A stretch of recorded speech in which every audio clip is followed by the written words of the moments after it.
தாங்கள் இரட்டை இலை சின்னத்தில்தான் போட்டியிடப் போவதாக ஓ பன்னீர்செல்வம் தெரிவித்துள்ளார்.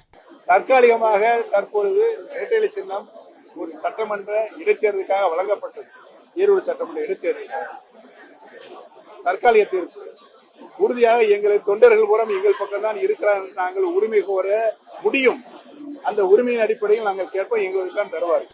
எங்களோடு பல கூட்டணி கட்சிகள் பேசிக் கொண்டிருக்கிறார்கள். இன்னும் ஓரிரு தினங்களில் அதனுடைய வெளிப்பாடு வெளியே தெரியும். அதுக்கு இப்ப கேள்விக்கு இடமில்லை.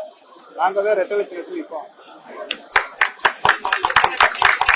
தற்காலிகமாக தற்பொழுது இரட்டை இலை சின்னம் ஒரு சட்டமன்ற இடைத்தேர்தலுக்காக வழங்கப்பட்டது. ஈரோடு சட்டமன்ற இடைத்தேர்தலுக்காக தற்காலிக தீர்ப்பு. உறுதியாக எங்களை தொண்டர்கள் பூரம் எங்கள் பக்கம் தான் இருக்கிறார். நாங்கள் உரிமை கோர முடியும்.